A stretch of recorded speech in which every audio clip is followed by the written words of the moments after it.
Welcome back to my channel. എല്ലാവർക്കും അൽഷിഫ വ്ലോഗിലോട്ട് സ്വാഗതം. ഇന്ന് ഞാൻ വന്നിട്ടുള്ളത് നമ്മുടെ അവല് വെച്ചിട്ട് എളുപ്പത്തിൽ തയ്യാറാക്കാൻ പറ്റുന്ന ഒരു സ്വീറ്റ് ആട്ടോ. അപ്പോൾ നമുക്ക് നോക്കാം എങ്ങനെയാണ് ഇത് തയ്യാറാക്കുന്നതെന്ന്.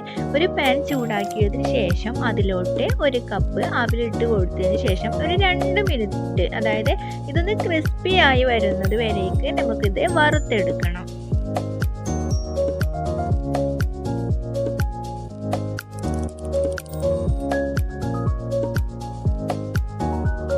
ഇതുപോലെ കയ്യിലെടുത്തതിന് ശേഷം ഒന്ന് കൈകൊണ്ട് തന്നെ പൊടിച്ചെടുക്കാൻ പറ്റുന്ന ആ ഒരു രീതിക്കാട്ടോ ഈ അവല് വേണ്ടത്. എന്നിട്ട് ഇതിലേക്ക് ഒരു കപ്പ് ചിരവിയ തേങ്ങ ചേർത്ത് കൊടുക്കുക. ഇത് രണ്ടും കൂടെ നന്നായിട്ടൊന്ന് മിക്സ് ആക്കി എടുക്കണം.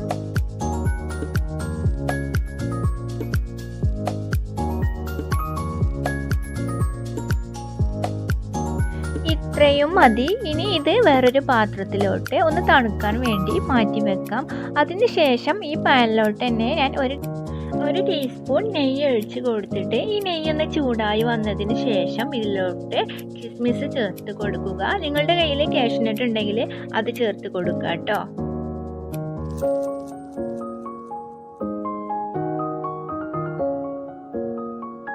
ഇനി ഒരു നേന്ത്രപ്പഴം ചെറിയ പീസാക്കിയിട്ട് കട്ട് ചെയ്ത് വെച്ചിട്ടുള്ളത് ചേർത്ത് കൊടുക്കുക. ഇത് ഒട്ടും നിർബന്ധമില്ല കേട്ടോ, ഇതില്ലാതെ തന്നെ ഈ ഒരു റെസിപ്പി റെഡിയാക്കാവുന്നതാണ്. എന്നിട്ട് ഇതൊന്ന് ഒരു ബ്രൗൺ നിറമാവുന്നത് വരെ ഒന്ന് വഴറ്റിയെടുക്കണം.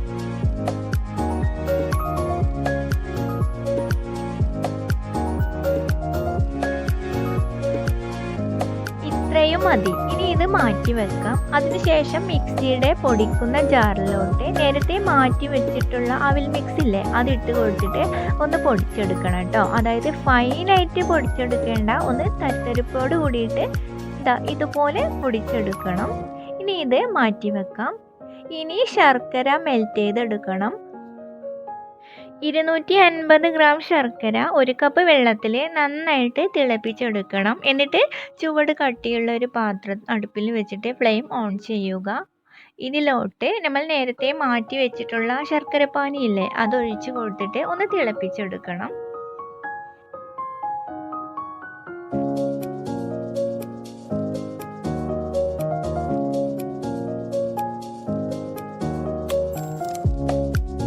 ഈ ശർക്കരപ്പാനിയിലോട്ട് നേരത്തെ പൊടിച്ച് വെച്ചിട്ടുള്ള ആ ഒരു മിക്സ് ചേർത്ത് കൊടുക്കുക. എന്നിട്ട് ഒന്ന് മിക്സ് ചെയ്യുക. എനിക്ക് തോന്നുന്നു ഞാൻ ഇതുവരെ ചെയ്ത റെസിപ്പിയിൽ നിന്നും എളുപ്പത്തിൽ തയ്യാറാക്കാൻ പറ്റുന്ന ഒരു ഐറ്റംസ് ഏതാന്ന് ചോദിച്ചാൽ ഇത് തന്നെയാട്ടാ. കാരണം വളരെ ഈസിയാണ്, കൂടുതലായിട്ടൊന്നും കുക്ക് ചെയ്യാനില്ല. ഇനി ഒരു ഫ്ലേവറിന് വേണ്ടിയിട്ട് ഇതിലോട്ട് അല്പം ഏലക്ക പൊടി ചേർത്ത് കൊടുക്കാം. നിങ്ങൾക്ക് ക്യൂമിൻ സീഡാണ് ഇഷ്ടമെങ്കിൽ അത് ചേർത്ത് കൊടുക്കാവുന്നതാണ്. ഒരു പിഞ്ച് ഉപ്പ് ചേർത്ത് കൊടുക്കുക. നമ്മൾ മധുരമുള്ള എന്തൊരു സാധനം റെഡിയാക്കുന്ന സമയത്ത് അതിലേക്ക് ഒരു പിഞ്ച് ഉപ്പ് കൂടി ചേർത്ത് കൊടുക്കുമ്പോൾ അതിൻ്റെ ആ ഒരു രുചി നമ്മുടെ മലപ്പുറം താത്ത പറയണ പോലെ ഒന്ന് വേറെ തന്നെയാട്ടോ. അതും കൂടെ ചേർത്ത് കൊടുക്കുക.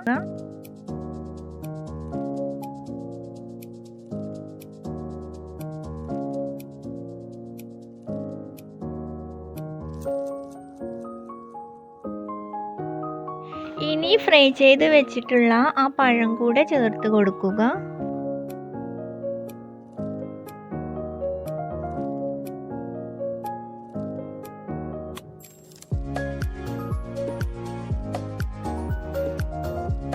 ലാസ്റ്റായിട്ട് ഇതിലോട്ട് ഒരു ടീസ്പൂൺ നെയ്യും കൂടെ ചേർത്ത് കൊടുത്തിട്ട് എല്ലായിടത്തും നന്നായിട്ടൊന്ന് മിക്സ് ആക്കിയിട്ട്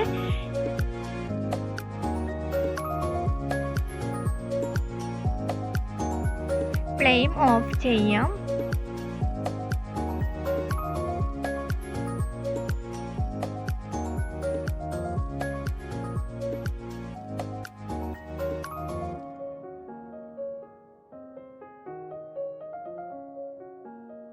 എന്നിട്ട് ഒരു മോൾഡിലോട്ട് ഒഴിച്ച് കൊടുക്കുക. ഞാനിവിടെ കേക്കിൻ്റെ ടിന്നിലോട്ടാണ് ഒഴിച്ച് കൊടുക്കുന്നത്.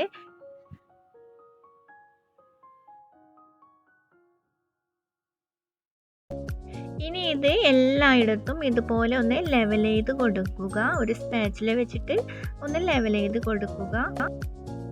ചെറുതായിട്ടൊന്ന് ചൂടാറിയതിന് ശേഷമാണ് ഞാൻ നിങ്ങളെ കാണിക്കുന്നത്. അപ്പോൾ ഇത്രയേ ഉള്ളൂ നമ്മുടെ വീട്ടിൽ എപ്പോഴും കാണുന്ന അവല്, പഴം, അതുപോലെ തന്നെ ചിരവിയ തേങ്ങ ഇതൊക്കെ വെച്ചിട്ട് എളുപ്പത്തിൽ തയ്യാറാക്കാൻ പറ്റുന്ന ഒരു സ്വീറ്റ് ആട്ടോ. നിങ്ങൾ ഇതുപോലെ ഒന്ന് ട്രൈ ചെയ്ത് നോക്കുക. ഇഷ്ടമായെങ്കിൽ പ്ലീസ് ലൈക്ക് ചെയ്യാൻ മറന്നു പോകരുത്. അപ്പോൾ ഇനിയും കുഞ്ഞു കുഞ്ഞു റെസിപ്പിയുമായിട്ട് ഞാൻ വരുന്നത് വരെ എൻ്റെ എല്ലാ കൂട്ടുകാർക്കും താങ്ക് യു.